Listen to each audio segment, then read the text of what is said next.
Je donne la parole donc à Françoise Maillet.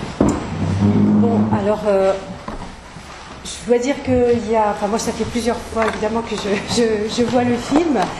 Il m'est arrivé de prendre l'avion la semaine dernière avec une autre réalisatrice qui regrettait fort de ne pas avoir eu l'occasion, en fait, de faire un film avec Zdeněk Vašiček, malgré son insistance à lui demander. C'était Majka Šandová.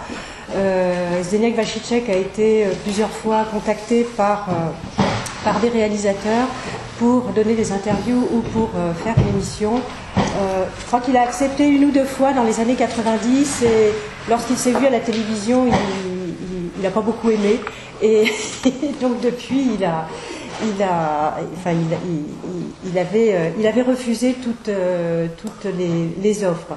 Je crois que s'il a accepté pour Peter Zarubas, c'est qu'il y avait une entente entre les deux, que Peter, d'abord, ils se connaissaient depuis quelque temps. Peter travaillait avec Vácek, dont on n'a pas parlé, mais je pense que c'est aussi important. Vácek, qui est un réalisateur tchèque et qui était aussi assez proche de Zdeněk Vašiček, et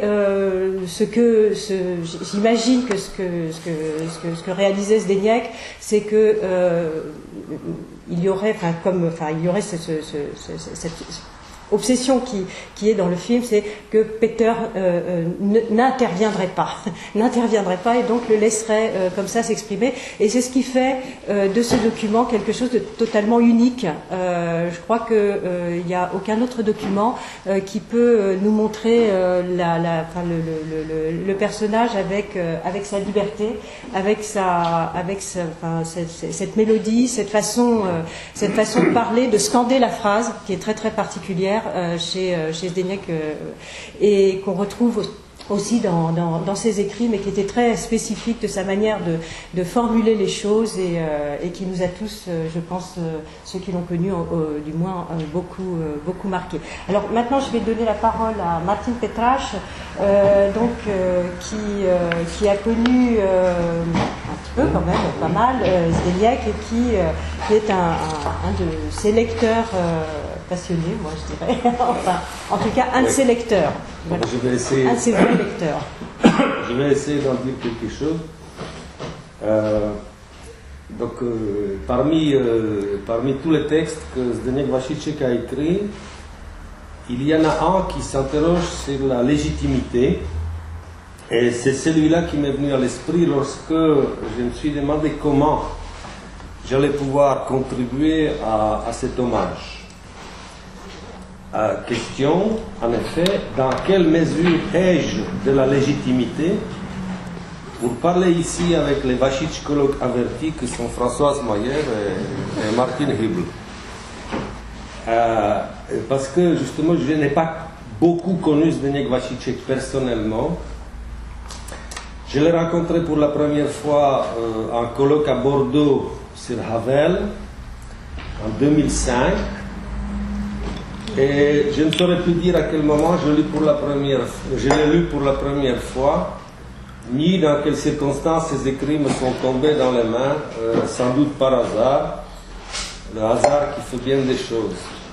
Puis nous avons échangé quelques mails en vue d'un colloque envisagé qui n'a jamais eu lieu. Et je l'ai revu une seule fois à Lille au printemps 2010, où il faisait un court séjour privé avant la naissance de sa petite fille Constance. Et une fois de plus, j'avais l'intention de l'inviter, cette fois-ci plus réalistement pour une seule conférence. Mais ne sachant pas qu'il fallait ne pas tarder. Je l'ai appris brusquement, je l'ai compris brusquement le 13 avril 2011, quand il est décédé. Et puis Françoise m'a donné quelques détails sur sa maladie et sur une soirée entre amis en 2010 au Café Jericho. Et alors, elle écrivait, Françoise, Zdeněk a réuni autour de lui des gens qui sans doute ne se sont jamais parlé. Il avait ce don et cette richesse. Alors, je ne peux que souscrire, évidemment. Alors, après notre unique déjeuner à Lille, il m'a écrit těším se na pokračování rozhovoru, snad tentokrát v Praze. Dobrá vína jsou už k dispozici, i když ne sýr. Těch jsem si naposled před odjezdem z Lille nakoupil za 50 €. Ty ale do vašeho příjezdu nevydrží. Alors, je ne sais pas si je dois traduire, je traduis. Je me réjouis des suites de notre conversation, suite peut-être à Prague. De bons vins sont déjà à la disposition, à défaut de fromage. J'en avais acheté avant mon départ à Lille pour 50 €, mais ils ne tiendront pas le coup jusqu'à votre arrivée. Donc, quelle légitimité ai-je donc? Sur mon passel d'un spécialiste de Vašiček, et fort heureusement pour moi, dans son article sur la légitimité, dans sa version tchèque, qui est très différente de celle qui est publiée en français dans le cahier du CEFRES, Vašiček lui-même affirme d'emblée que, je cite, juger de la légitimité, décider de sa mesure, éventuellement de la comparer avec d'autres légitimités, est probablement tout aussi malaisé que définir son concept. Fin de la citation. Vašiček distingue deux conceptions de légitimité. La pré-scientifique et la scientifique, dit-il. Donc la pré-scientifique, c'est celle qui correspond à l'usage naturel, tel que la fixe le dictionnaire, et elle varie entre deux sens. D'une part, elle est connotée comme le contraire de l'anarchie, du désordre, de l'incertitude, et de l'autre côté, il s'agit d'une notion aux frontières mal délimitées, dont le sens recouvre grosso modo une justification qui se transforme en consensus général. On devient légitime parce qu'on se réfère à quelque chose qui est déjà établi comme légitime. Par exemple, par une tradition. Dans le cas tchèque, par exemple, le mouvement hussite, le renouveau national, la démocratie de la Première République, la résistance antifasciste, qui aux besoins sont adaptés pour les besoins de la cause. Ce qui fait qu'en réalité, on est toujours plutôt supposé légitime. Son article sur la légitimité traite précisément de la relation entre la légitimité et la légalité, et il traite aussi du droit qui est chargé de donner à la légitimité la force légale. Et tout ceci se passe à l'époque du débat, vers 2000, en 2000, sur la légitimité des régimes communistes et post-communistes. Donc le débat dans lequel Vašiček intervient. Alors il termine cet examen du lien légitimité-légalité de façon pas vraiment surprenante pour quelqu'un qui connaît Vašiček ou qui lit ses livres. Il le termine en débusquant une contradiction entre le droit naturel et le droit positif. Parce que la loi tchèque de 1993 sur le régime communiste proclame d'une part ce régime comme criminel, illégitime et digne de réprobation, donc délégitimé d'un côté, alors que l'application de cette loi stipule l'imprescriptibilité des crimes après le 25 octobre 1948 commis à l'encontre du code pénal communiste. Donc la même loi maintient ce code communiste comme référence. C'est-à-dire, remarque Vašiček, cette même loi reconnaît implicitement la légalité au régime communiste. Et c'est grâce à cette loi qu'était innocentée en 1997 les membres du comité central du parti qui ont invité les armées soviétiques parce qu'ils ont agi en accord avec la loi du régime de l'époque. Alors, j'ai choisi cet exemple parce que, en fait, je trouve qu'il est tout à fait illustratif de la démarche de Vašiček. Ça commence comme quelque chose, la plupart de ces textes commencent comme quelque chose de tout à fait léger, voire anecdotique, une anecdote, pour déboucher sur un problème tout à fait conséquent et sérieux. Donc, je voulais vous donner cet exemple. Alors, j'en reviens à moi à nouveau et à la justification que j'ai pu me trouver tout à fait pré-scientifiquement, alors, pour prendre la parole ce soir, et j'en envoie qu'une, c'est d'être justement celle d'être un lecteur de Vašiček, et encore, je n'ai pas tout lu, Et je suis souvent non averti des questions dont il parle, donc je suis un lecteur in progress, enfin, en train de le lire, et qui n'a pas terminé de le découvrir. Mais je peux vous dire en tout cas que même un lecteur non averti, au cas où vous n'auriez pas encore lu, même un lecteur non averti, non philosophe, non historien, peut prendre, et c'est dans le grand intérêt dans ce texte, un plaisir à être à la fois informé, enseigné, et dérouté par ce développement, déstabilisé dans ce qu'il croyait, le lecteur, savoir ou penser.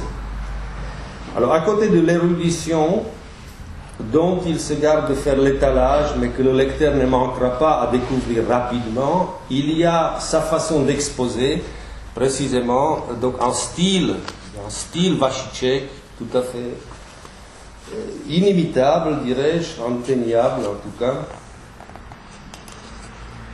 Alors, il a lui-même exprimé comment il faisait.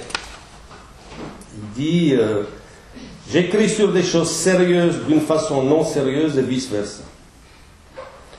Son style est marqué par l'ironie, que je trouve qu'elle est croissante, à mon avis, dans les textes plus tardifs. Et cette ironie, il n'hésite pas à l'appliquer à lui-même. À preuve de cette auto-ironie qui le place à des milliers de kilomètres de toute pédanterie, je citerai la fin, par exemple, de son discours de la présentation de son livre Podmínky volby, les conditions du choix. Il explique son livre dans un texte, d'ailleurs, c'est un texte magnifique que on n'a pas le temps de développer, qui s'appelle Est-ce que l'être est le symptôme de l'article? C'est-à-dire, il réfléchit sur l'article défini, enfin, c'est les langues qui ont l'article et qui n'ont pas d'article. Donc il dit, au terme de ce discours, vous me reconnaîtrez certainement que j'ai tout fait pour vous dissuader de lire ce livre. Alors c'est le premier livre que j'ai lu. Alors, pour ce qui en est de quelques thèmes de Vashicek, il suffit de parcourir le sommaire du livre Przyjęcie Podminek, l'acceptation des conditions, qui est paru avant, en 1996. Le livre a à peu près 250 pages. C'est un recueil de 26 textes qui sont écrits entre 1980 et 1995, classés en 5 parties de longueur variable. La première porte le titre « Les choses générales », suivie par la politique, la littérature, l'histoire, l'archéologie. Et c'est la politique et l'histoire qui prennent le plus de place. Il y a 8 textes dans chaque partie, suivis par 5 textes dans la première section, donc les choses générales. En réalité, il n'y en a que 4, parce que le 5e est un entretien avec Karel Hvizdala. 3 textes pour la littérature et 2 pour l'archéologie. Alors, les conditions du choix en 2003, titre qui indique une complémentarité avec du premier, contient 18 textes, plus tardifs, donc écrits entre 1996 et 2002, et se présente comme une suite sur le même thème, l'architecture, la peinture et la télévision en plus. Alors, le troisième livre que j'ai lu est Le passé et le présent, la mémoire et l'histoire, coécrit avec Françoise Mayer, et un quatrième, qui est un livre formidable, qui est paru en 2010. C'est un recueil de brefs textes qui sont signés Dr Kukouk, Judr Bedřich Břich et Slavoj Český. Donc, ce sont les pseudonymes de Vashicek sous lesquels il écrivait. Et ce texte date de 1994 et 2010, excepté le docteur Kukouk, qui a 50 ans de plus presque, parce qu'il est de 58 et 59. Alors ces petits textes sont désignés comme divertimento par lui-même ou par les éditeurs, je ne sais pas, ce sont les textes les plus personnels qu'il avait écrits. Je serai à la peine de donner ici un aperçu synthétique de la pensée de Vashicek telle que se présente dans ces 4 livres. autrement dit, en termes de l'auteur, natonemam. Ce n'est pas dans mes possibilités. Alors je risquerai néanmoins quelques banalités. Le maître d'ailleurs nous y invite, voir sa contribution à la théorie de la banalité. Alors il me semble que Vashíček écrit sur les conditions dans lesquelles nous nous trouvons face aux discours qui prétendent de saisir, de mettre en forme les choses de notre monde qui se présentent à nous comme une, je cite, comme une masse gigantesque de données empiriques réunies par les lois abstraites. Alors face à cet état de choses, se présente à nous un choix, volba, soit une posture prétendument scientifique, éloignée de l'objet étudié, impersonnel, soit au contraire, et ça c'est la volba, le choix de Vashíček, c'est l'inclure l'auteur comme partie prenante à la fabrication de ces discours qui tendent à objectiver les choses. Vous me suivez? Alors, Vashíček se rattache bien évidemment à une problématique connue et abondamment traitée quand il examine le rapport entre le statut de discours, le rapport des mots des choses, le rapport avec l'auteur, etc. Donc ça c'est une problématique quand même que vous reconnaissez. Mais le raisonnement de Vashíček le pousse plus loin, je pense, jusqu'à dire qu'il n'y a pas de philosophie comme telle en zich, mais qu'il y a des philosophes qui en font. D'ailleurs, il y avait une réplique, je pense, non, c'était, je ne sais plus, dans le film, c'était sur les philosophes ou sur les historiens. D'ailleurs, donc il n'y a que des philosophes qui en font, et d'ailleurs, le livre à paraître qui est annoncé a pour titre « Comment fait-on des philosophies ?» Il n'y a de même, il n'y a pas de politique, mais il y a des hommes politiques qui en font. Il n'y a pas de littérature, mais il y a des écrivains, les critiques et les historiens de la littérature. Il n'y a pas d'histoire, mais il y a des historiens. Or, tous ces agents concrets de ces différents discours sont insérés dans les réseaux, fratries, institutions, partis, dissidences, émigrations et d'autres statuts sociaux qui déterminent les conditions de leur production et de leur consommation. Donc si on a le temps, par exemple, je pourrais lire ce que Vashíček dit, par exemple, des historiens. Mais, donc, je pense que cet accent sur des conditions concrètes dans lesquelles naissent tous ces discours, donc cet accent mis sur les conditions concrètes dans lesquelles naissent les discours qui nous entourent, c'est ça qui caractérise la pensée de Vashíček, et c'est ça qu'il examine.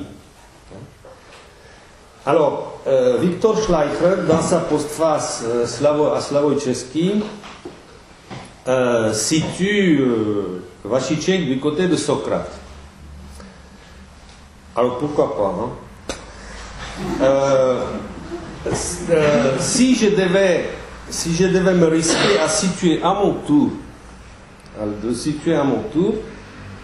alors j'emprunterai l'expression que les auteurs des actes de leur colloque à Paris, édité en 1999, ont choisi pour Váchal. Je crois que Xavier Galmiche est arrivé. Ils ont choisi pour Váchal un marginal essentiel. Risque. Il y a d'ailleurs un très beau texte de Vashíček sur Váchal et sur la proximité qu'il avait avec lui. Alors, s'il fallait donc situer Vashíček, je le mettrais volontiers quelque part dans le voisinage de la lignée des Pabitel, et avec toute la noblesse qui s'attache à ce terme. Alors je terminerai maintenant, je vais terminer, avec un détail qui m'a frappé dans la lecture de ce texte. Alors Vashíček déclare, je cite, « Avec la vie et avec l'existence, on ne peut pas parler, avec les bourreaux si. Hein? S životem a existencí nelze hovořit s katy ano. C'est le titre de son article sur le docteur Jivago. Alors, ce qui me frappe ici dans cette phrase, dans ce titre, c'est le mot vie. Et parce que le mot vie, il revient par-ci, par-là, dans ses écrits, mais je pense qu'il revient assez régulièrement pour se faire remarquer. Hein? Et pour moi, il est comme un pendant de ce concret sur lequel Vashíček met l'accent. Exemple. Par exemple, en lisant les journaux de Vachal, il s'arrête tout d'un coup et il dit Hrome, z čeho se vlastně skládá náš život. Diable, de quoi se compose au juste notre vie. Ou ailleurs, il va dire ceci. Le trickster, en tant que type mythologique du héros culturel, est l'incarnation de goinfrerie, de fornication, de violence, de lâcheté, de tromperie et de créativité. Mais que faire? Il est sympathiquement vivant. Fin de la citation. Ou encore, et ça c'est l'exemple que je trouve le plus intéressant, à plusieurs endroits, nous trouvons comme une ponctuation le verset de la célèbre chanson russe, hein, Cyprion тоже хочет жить. Le poussin aussi veut vivre. Alors je ne sais pas si vous connaissez, si vous vous rappelez ou si vous connaissez cette chanson que connaissent, en fait, que chantent abondamment les Russes, même les enfants. Hein. Cette chanson elle date apparemment de l'époque de la révolution de 1917. Il y en a même des références qu'à un moment donné les anarchistes l'auraient choisi comme leur hymne. Mais je sais, donc ça il faudrait vérifier. En tout cas c'est l'histoire d'un poussin qui part de se promener dans les rues et il est arrêté par la Tchéka et jeté en prison bien qu'innocent. Dans certaines versions, ça dépend, il est bouffé, déchiqueté en morceaux et mangé.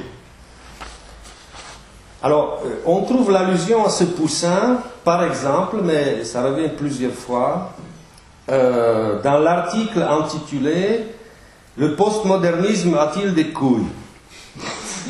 où Vashíček expose la joyeuse pagaille conceptuelle, donc la mort de l'auteur, la signifiance et compagnie, dont il se moque gentiment,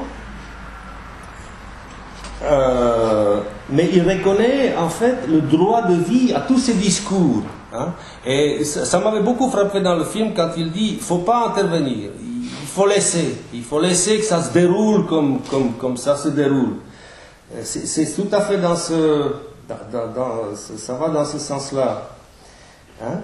Et donc, à la fois, il reconnaît le droit de vie à tous ces discours, tout en les mettant, malgré tout, dans le voisinage de ce poulet naïf qui se fait bouffer, mais qui veut vivre. Hein? Et je pense que nous avons une variante de ce poulet dans le titre d'un autre texte assez important, enfin ils sont tous importants, même les vaches sacrées veulent vivre. Hein? I posvátné krávy chtějí žít, où il parle des idées mères, etc. Enfin bon, c'est un texte important. Donc, avec ce poussin qui veut vivre, je pense que nous avons ici une clé de lecture tout à fait importante. Et j'ajouterais même que c'est, pour moi en tout cas, quelque chose comme une traduction de Vashíček, une traduction vashíčkienne de Anything Goes postmoderne. Hein? Donc de la devise de la postmodernité, traduit par Vashíček. Même les poussins veulent vivre. Ça revient beaucoup de fois dans différents textes. Alors je conclus maintenant pour de bon. Donc Vacicek n'est pas un donneur de leçons. Il n'impose rien, ne dénonce rien, ne milite pour rien, n'exclut pas. En fait, il se marre. Il s'amuse de toutes ces idéalisations des constructions discursives proliférant du postmodernisme. Il rit d'ailleurs souvent, Vacicek. Pensons par exemple au passage où il relate les fous rires avec ses compagnons de cellule en prison, avec le gardien qui frappe à la porte, qui crie pour les calmer. Vous n'avez pourtant pas de quoi rigoler. Alors, j'ai conclu définitivement. Le médiateur Hermès, auquel il lui est arrivé à se comparer, adresse ses messages à ce qui est vivant dans ce monde, et je dirais même qu'il le fait en espérant que quelque chose de vivant y reste, malgré le mal avec lequel nous y cohabitons et qui, bien entendu, ne lui échappe pas. Voilà donc ce que j'avais à dire en hommage au maître.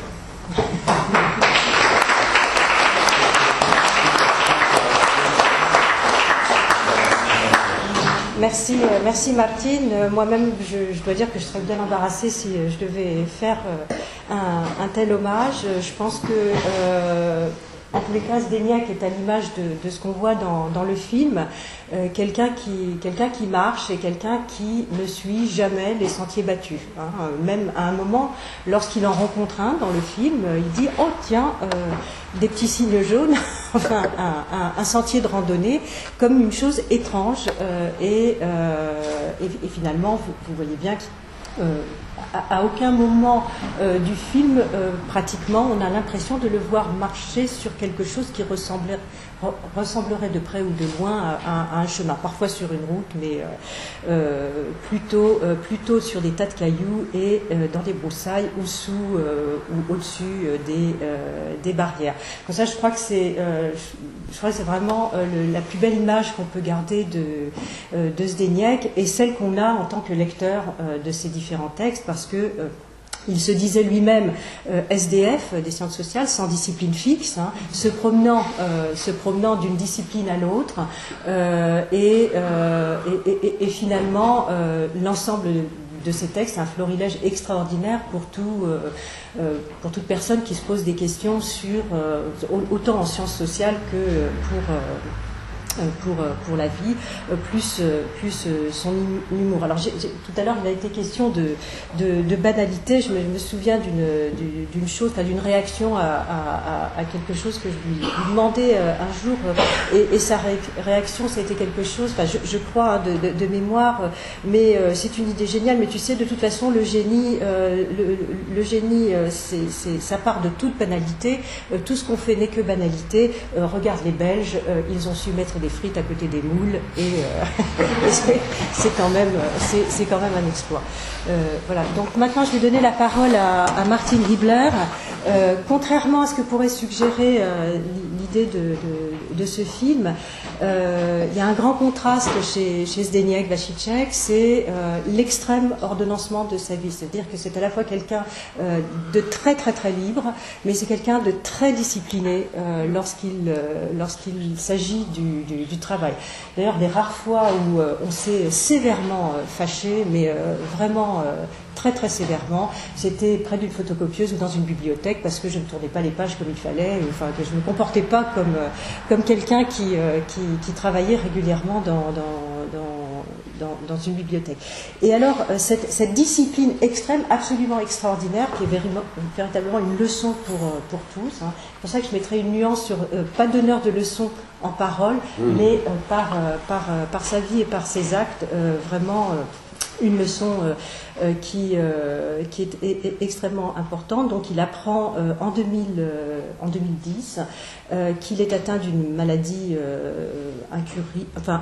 incurable et qu'il n'était pas très intéressant de soigner étant donné ce qu'on lui promettait. Il décide, on lui dit qu'il a 6 mois, il décide de finir son dernier livre. Il prend la peine de choisir quand même une victime, Martin Hiebler, au cas où il n'arriverait pas à terminer ce livre. Il a réussi à le terminer 3 semaines avant de nous quitter, et Martin a été le lecteur assidu de ce dernier fruit, et il va nous parler, il a choisi aujourd'hui de nous parler de ce dernier livre qui va paraître, je crois qu'il est sous presse, et il va paraître au début de l'été ou à l'automne aux éditions Triada. Moi, j'ai un petit problème, j'ai tout conçu en tchèque. Ah. Alors, je suis un peu gêné. Est-ce que ça gêne quelqu'un si je parle en tchèque? Parce que si je traduis, c'est des trucs un peu pointus, et de le traduire comme ça sur les champs, c'est un peu difficile, parce qu'il y a plein de citations, et les citations, quand même, ça demanderait une réflexion. Combien de non tchécophones? Levez les mains. Ah.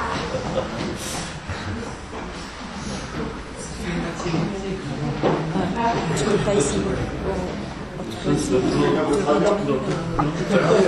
Ça sera assez difficile. Alors, je vais commencer en français, après je vais passer en tchèque dans des passages qui sont surtout basés sur des citations.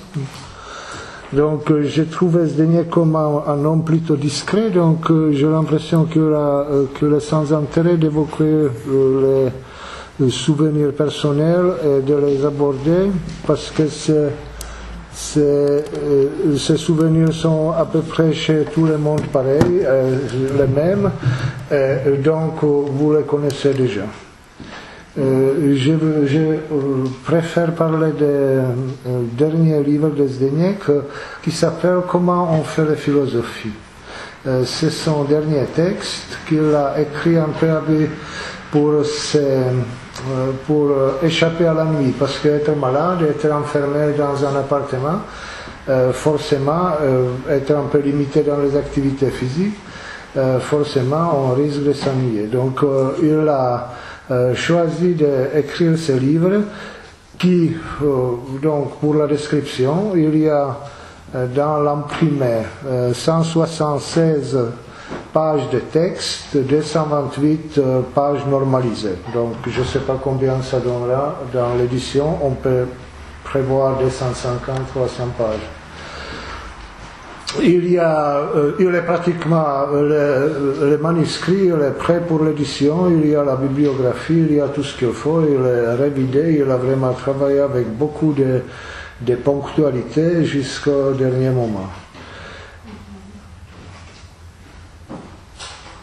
Zdeněk développe dans ce texte-là d'une façon systématique la problématique qu'il a concentré son intérêt depuis déjà un moment, parce que on trouve des textes comme le concept du concept, les mots et les tout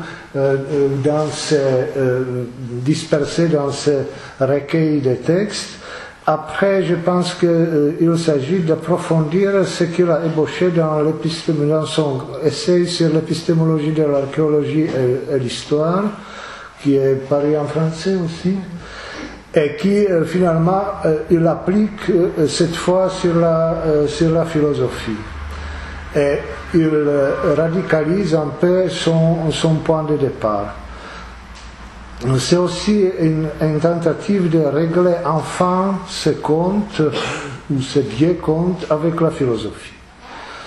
Donc c'est un essai qui est quand même, la tonalité de base est relativement agressive par rapport à la philosophie en tant que forme de l'entendement humain.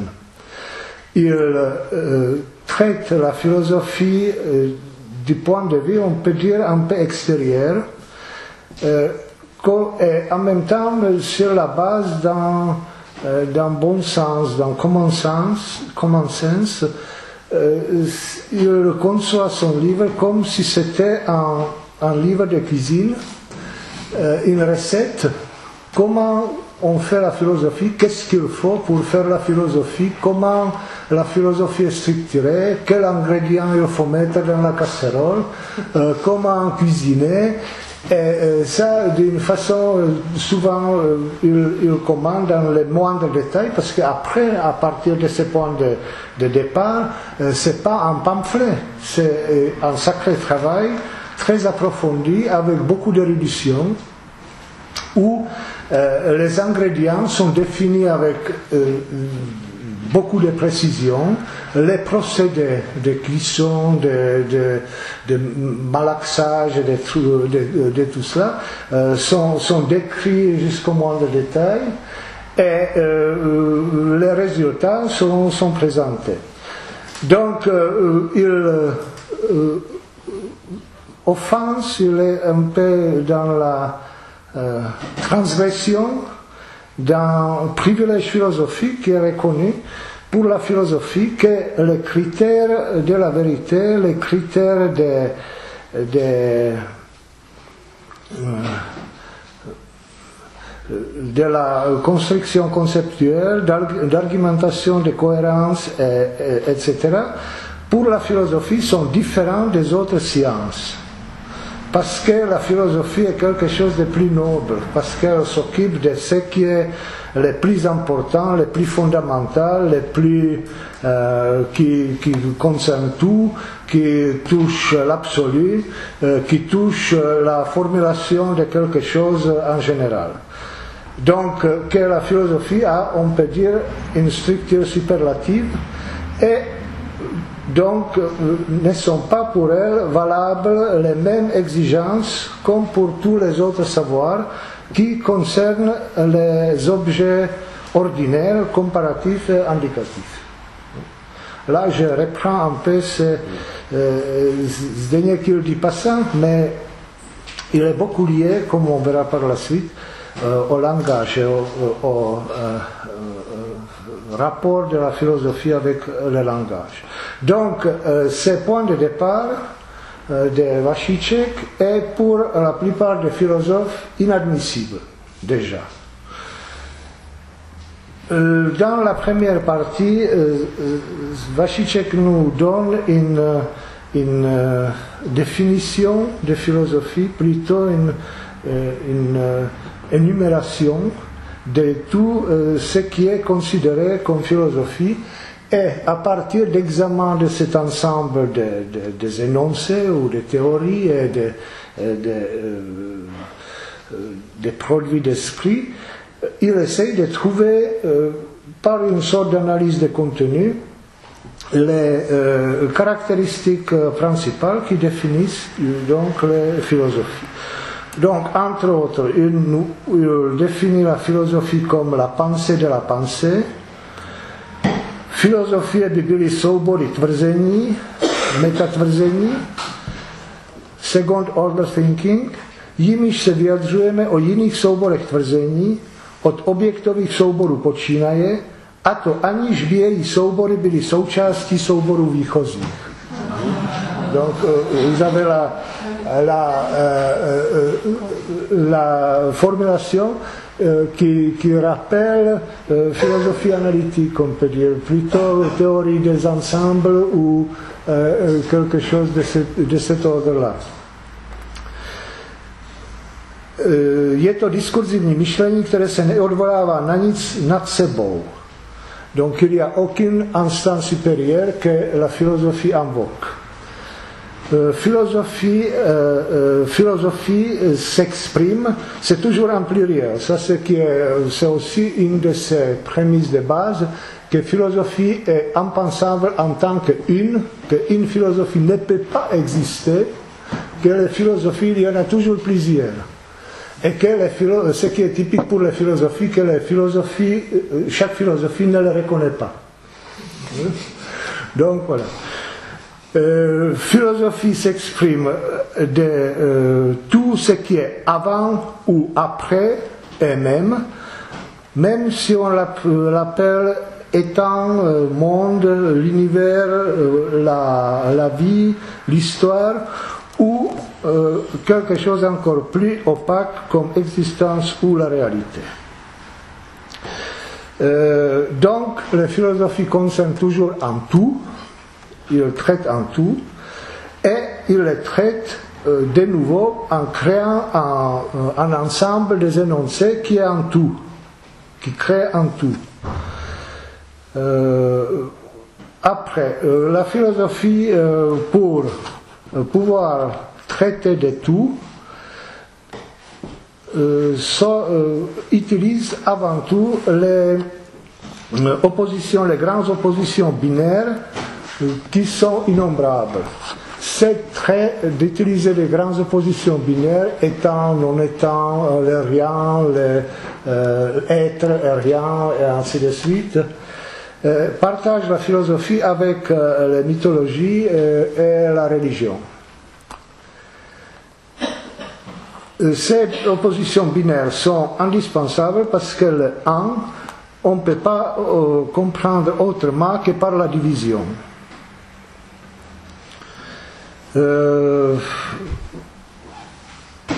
Jedním z důsledků je to, že můžeme za v skutku filozofický problém pokládat ten, který připouští dvě základní, na sebe nepřevoditelná řešení a nemodifikovatelná tvrzení.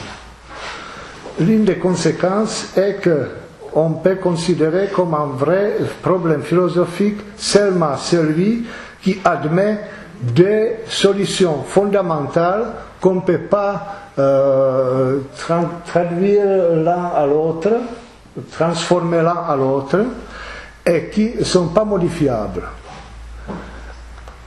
Ce qui signifie pour Vasicek qu'il existe seulement les philosophies et aucune philosophie en sich, en soi. Chaque philosophie est une réponse et la critique des autres philosophies.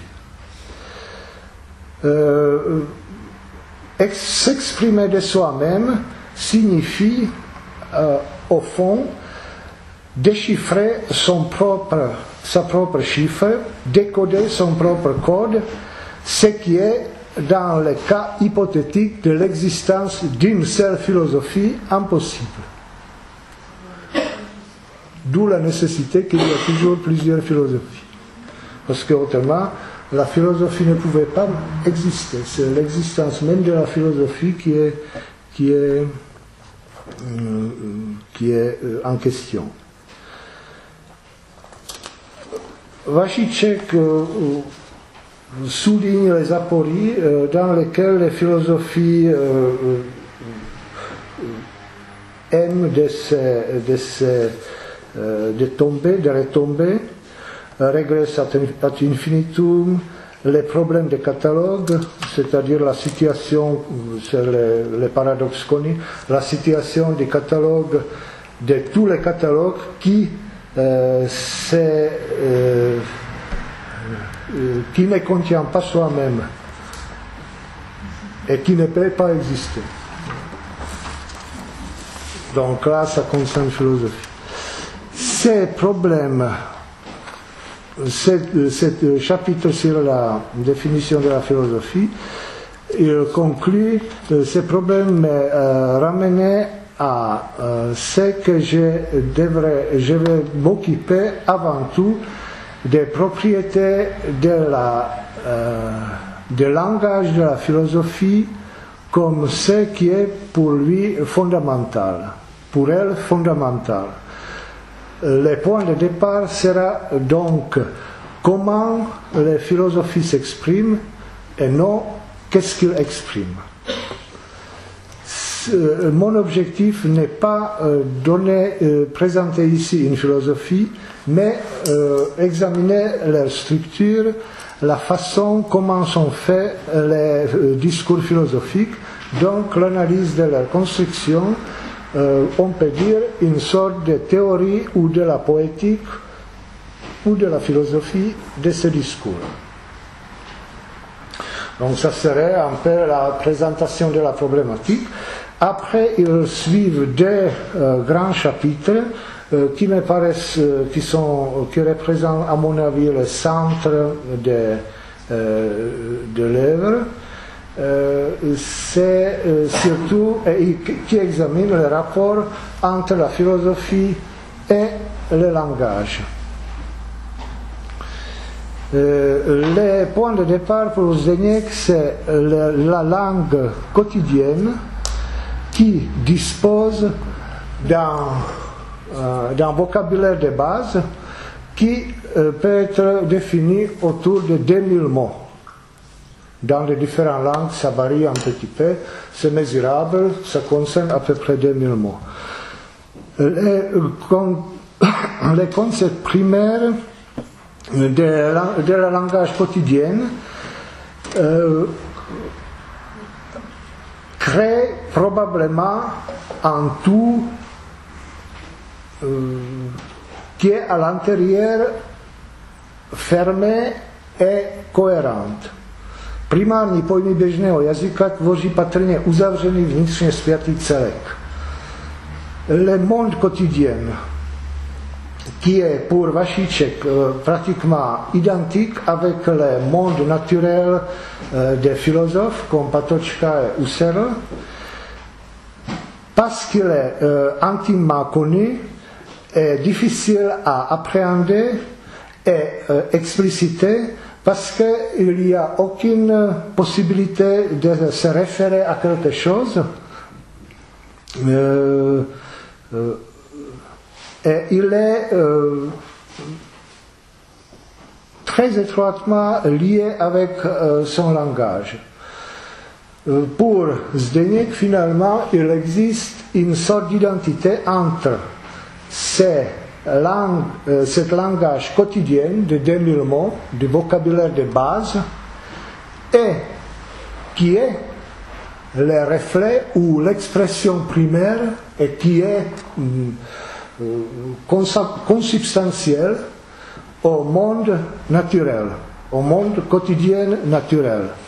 La philosophie, après, est conçue comme explicitation de ce monde naturel exprimé par le langage naturel. Donc les énoncés de la philosophie sont le métalangage, sont un métalangage qui concerne le langage de 2000 mots du monde naturel banal quotidien. Donc c'est une chute énorme de la philosophie de son piédestal, si on peut dire. Parce que de l'étude de l'absolu et tout ça, on a une explicitation finalement de la banalité, de ce qui est le plus courant, de ce qui est le plus intimement connu, et ce qui n'a plus aucune explicitation en soi-même. Dans ce monde naturel et dans son langage quotidien est codée une certaine visée vers un tout, vers une globalité. Les philosophes et les chamans ont utilisé cette possibilité. Le monde se dévoile par le langage, le monde est le langage qui lui donne une unité. Cette globalité du monde qui peut être appréhendée seulement par la globalité du langage quotidien trouve son expression dans les philosophies. Les philosophies représentent une situation générale qui est dont les accents locaux et contextes locaux sont ôtés et qui sert aussi comme une explication.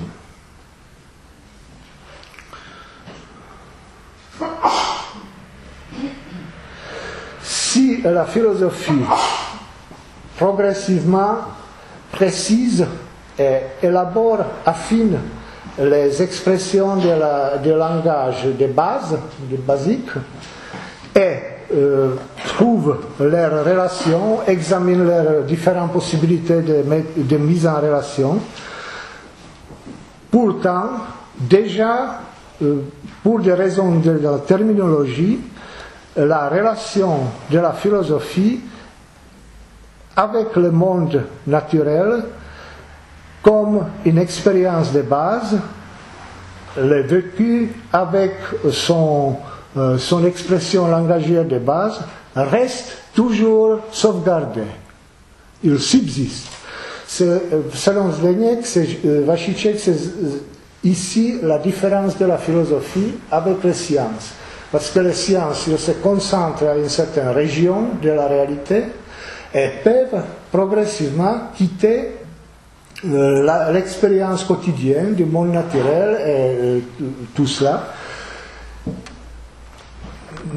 et créer leur propre terminologie, leur structure conceptuelle et tout ça qui est indépendant de ce monde naturel, comme on voit dans la physique quantique qui n'a rien à voir avec notre monde naturel. La philosophie ne peut jamais couper cette cordon ombilical parce que elle deviendrait incompréhensible, parce que son objet c'est le tout, et le monde naturel avec ses vocabulaires de base c'est le tout. Et on peut renvoyer qu'à ce tout-là parce qu'il n'y en a pas d'autre. Donc, après, Vašiček précise cette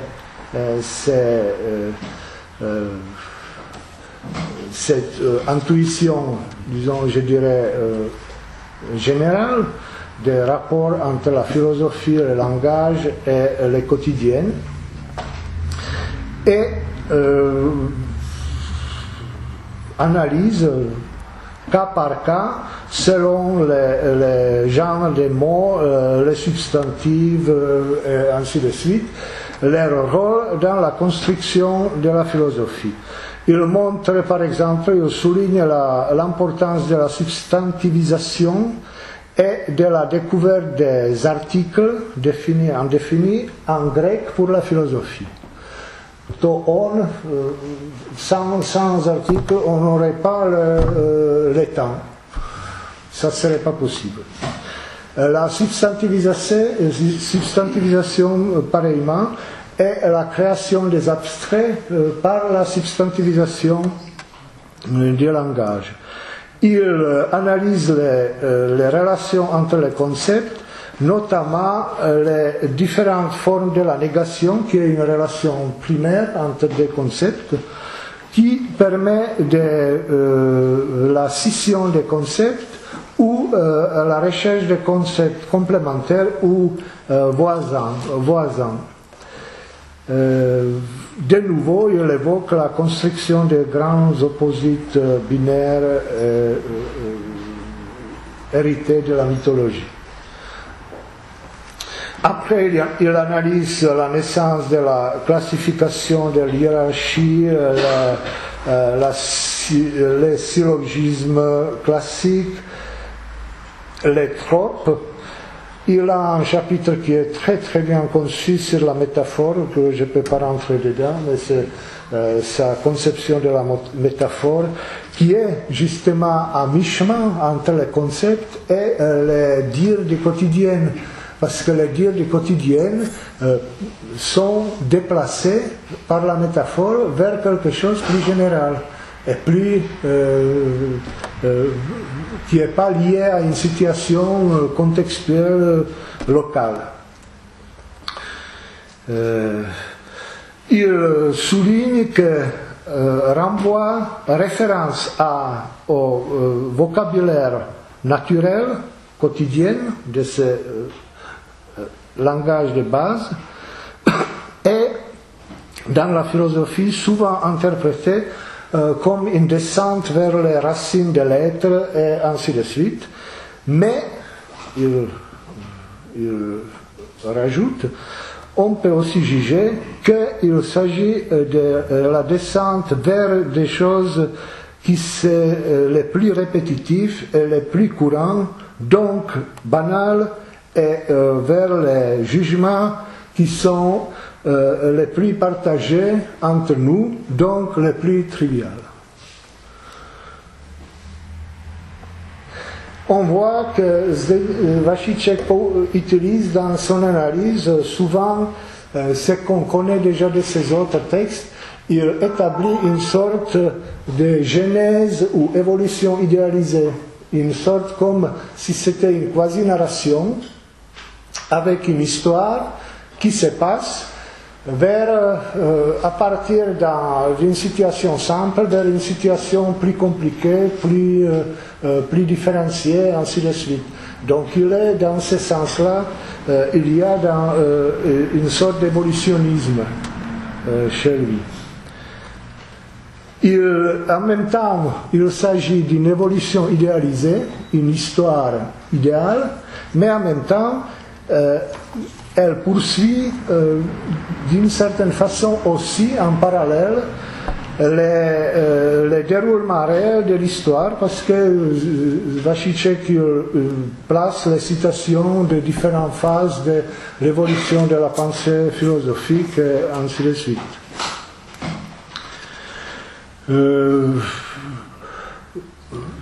Dans les chapitres suivants, donc je souligne surtout cette gros morceau avec le rapport de la philosophie, du langage et du quotidien, où finalement la philosophie très étroitement est dépendante des possibilités de langue.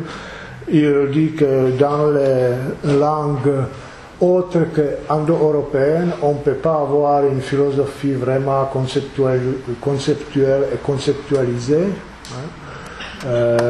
Il a une mention sur les langues sémitiques que l'écriture sémitique sans voyelle permet justement d'aboutir vers une interprétation infinie des textes comme on connaît chez Talmudistes ou dans le Coran, et tandis qu'on ne peut pas fixer des choses avec la précision. Ce qui est au départ, c'est jamais tout à fait clair. Donc ce sont ces réflexions qu'on trouve dans les bouquins. Par la suite, il résume les exigences que chaque philosophie doit remplir si elle veut être considérée en tant que philosophie. Elle doit respecter la globalité, elle doit utiliser un plan caractéristique qui est basé sur l'opposition des catégories binaires, dont le plus important est l'opposition d'être et non-être. Elle doit avoir une construction conceptuelle, parce que c'est justement la philosophie qui construit les concepts, qui invente les concepts et qui les a inventés historiquement parlant.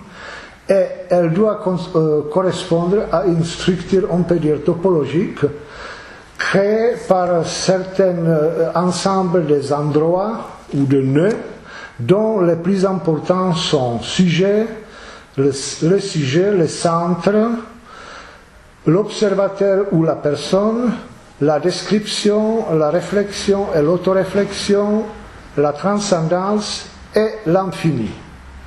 Donc chaque philosophie a cette topologie qu'elle organise après les relations entre elles. C'est une sorte de combinatoire que chaque philosophie décide en fonction de ses propos.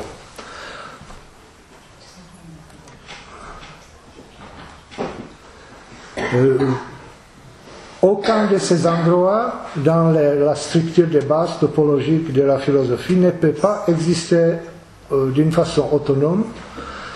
Elle est toujours déterminée par les relations avec les autres places, les autres endroits.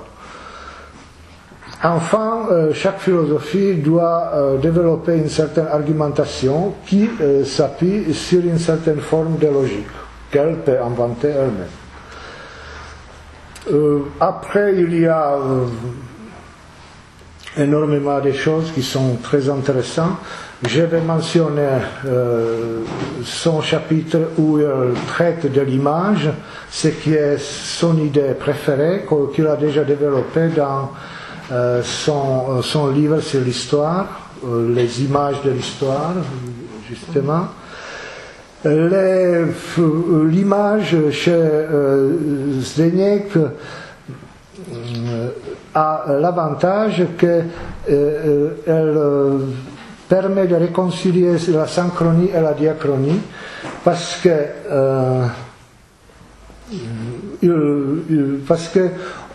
l'image est créée par un certain nombre des objets et de leurs relations. Dans l'image de quelque chose, on ne doit pas éliminer quelque chose d'essentiel du point de vue de nos objectifs. On ne doit pas non plus rien ajouter. L'image doit être différenciée à des parties clairement différenciées, qui sont reliées par un réseau de relations.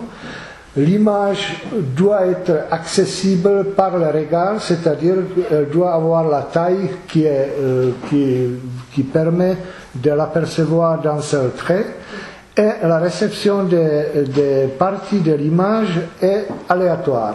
Donc là, justement, on a le moment diachronique, que la lecture de l'image, pour chacun, on peut lire dans l'ordre qui est individuel. Après, vers la fin de son livre, Zdeněk décrit la philosophie comme en tant que médium, en tant que médialité. Donc, il reprend un peu ce que je trouverais relativement proche, même s'il ne le cite pas, à Régis Debray et sa médiologie. Il poursuit l'évolution de l'oralité à travers la sapientialité, les dictons, les sagesses, vers la philosophie, dans l'émergence, en relation avec l'émergence de l'écriture. Après, il souligne cette importance de la découverte des voyelles en grec, qui a rajouté à l'alphabet phénicien qui était syllabique, je pense, sémite, donc ils ont ajouté les voyelles. Et après, il souligne le rôle de l'invention des codex, des codicilles, la création des institutions philosophiques, des écoles, l'université, ainsi de suite. Il décrit, il résume l'histoire de la philosophie en tant qu'institution. Il constate que l'algorithme de la naissance, de la culmination et de la chute des philosophies est ainsi décrit et il suffit de le remplir. Après, il a quelques flèches qui visent sur l'époque actuelle, où l'objet de la philosophie est devenu le philosophe lui-même avec sa position et son gagne-pain. Il constate qu'actuellement, il trouve étrange que le nombre de philosophes actuellement est non seulement plus grand que jamais dans le passé, mais qu'il est plus grand que la somme de tous philosophes existants dans l'histoire. Et il dit que ça serait encore pire Ce qui est valable aussi bien pour la production, les livres, les journaux et les conférences. Voilà. Donc là, je passe un peu à quelques observations. Je m'excuse de vous asséner avec ces traductions un peu laborieuses sur les champs, des trucs qui quand même demandent une certaine précision. Donc, je dirais un petit commentaire que si Zdeněk Vašíček se défend d'écrire une philosophie, derrière son effort, il y a quand même une certaine philosophie implicite possible d'identifier. Il est conscient de ça, il reconnaît que les philosophies sont aussi bien inévitables comme indéfendables. Il cite, c'était Byron, non, sur les femmes, qu'on ne peut pas vivre ni avec ni sans. Donc avec la philosophie, on dit que c'est pareil. La stratégie de Zdeněk me rappelle le style footballistique italien. Ce qui ne surprend pas chez un Italien, dont Zdeněk Vašíček aussi, entre autres, était. Parce qu'il avait la nationalité italienne. La règle du style footballistique italien est que le foot, on les gagne quand on ne les joue pas.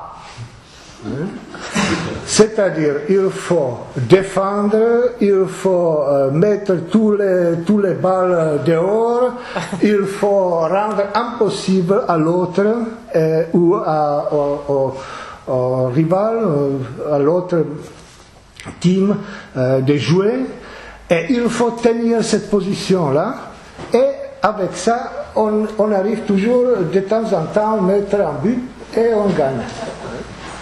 Donc le caractère de son livre me fait penser un peu à ça. Donc de son livre, on pourrait très très bien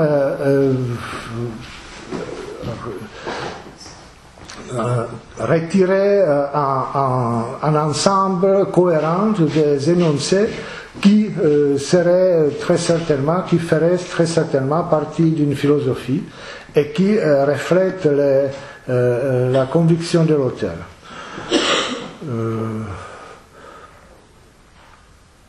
Vašíček est persuadé que philosophie est la fonction du langage. Il spécifie même quel langage et dans quel sens. Pour lui, il y a une sorte de tripartite, on peut dire. Il parle à un moment donné, il parle de trilemme, mais c'est dans un autre sens.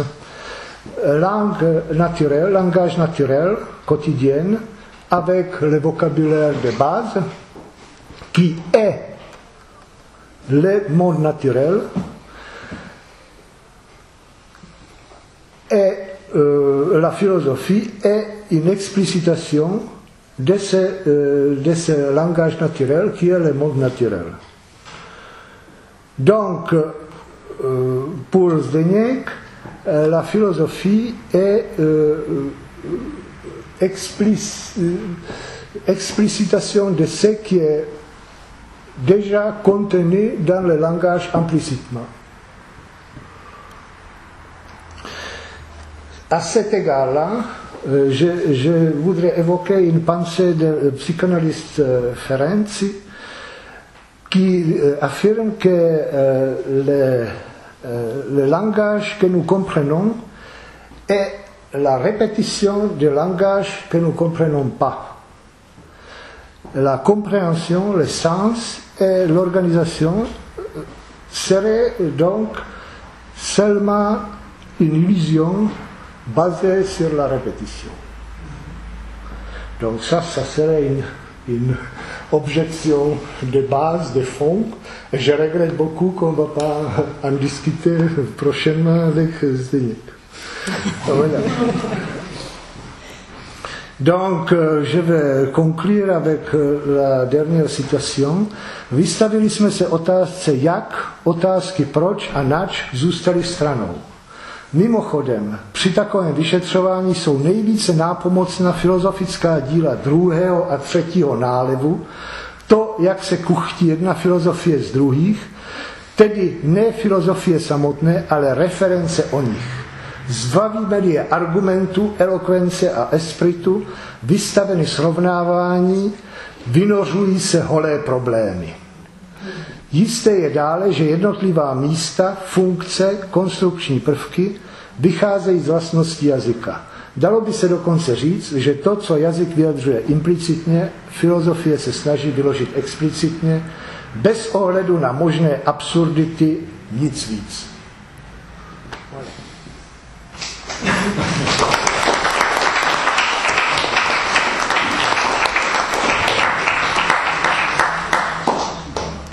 Merci. Bon courage pour les lecteurs futurs. J'ai reconnu dans ce que tu as raconté la façon d'aborder l'histoire, hein, parce qu'il est 20 ans avant ou 30 ans avant, finalement, toutes ces réflexions sur l'histoire qui ont débouché sur les livres qui sont sortis dans les années 90 et début des années 2000.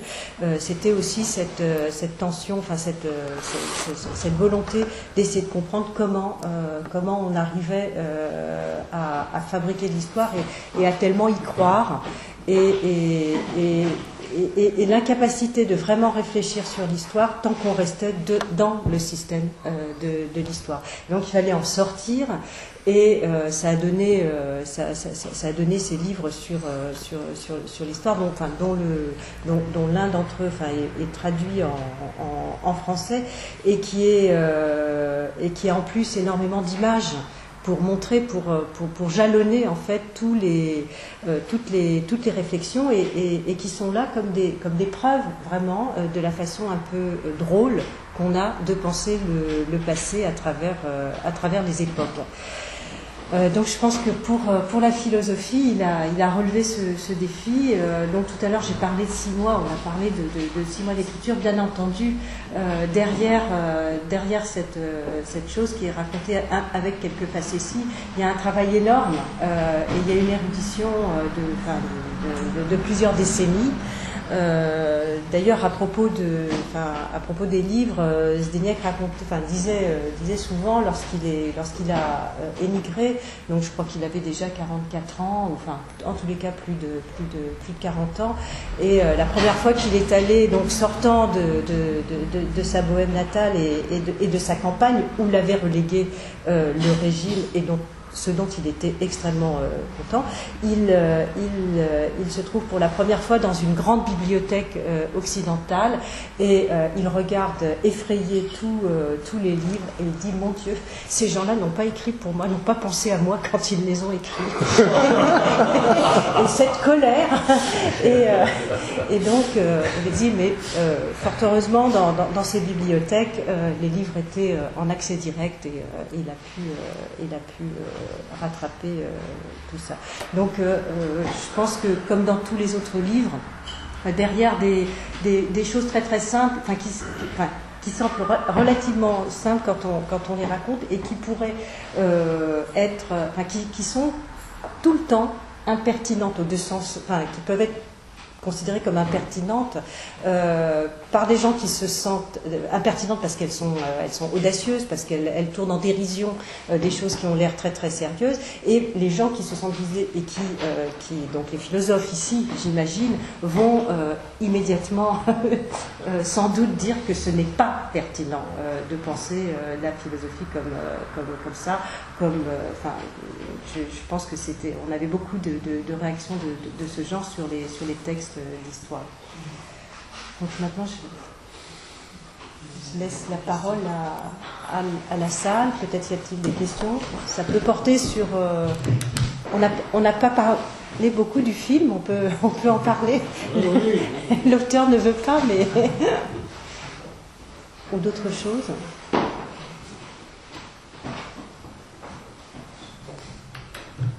Oui. Ah bon. trop tard. C'est comme une matraque.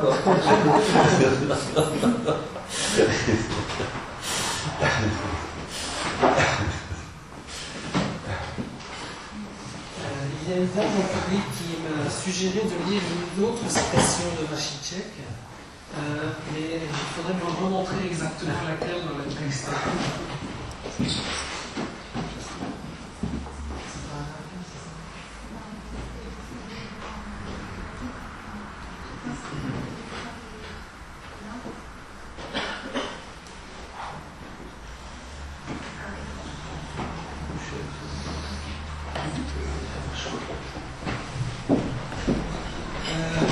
Alors il s'agit donc d'un texte écrit par Vacicek pour présenter ce livre d'aphorismes, mais j'en pioche 2-3 passages seulement.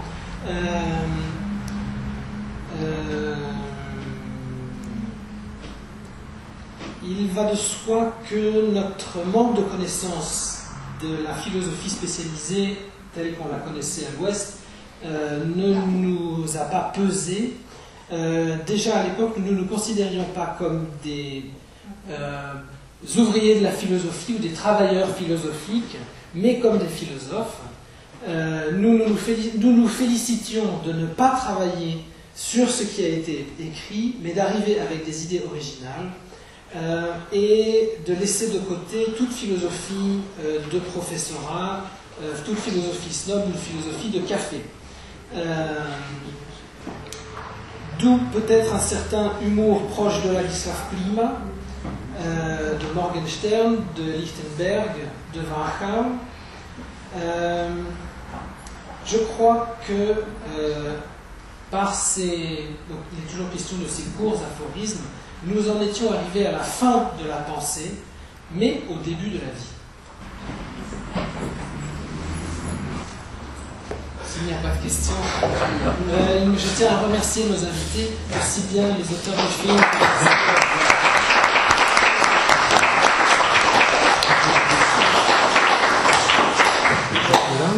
je m'excuse d'avoir soumis Marc Delbel à un exercice double, donc d'une part son intervention et d'autre part sa traduction en musique.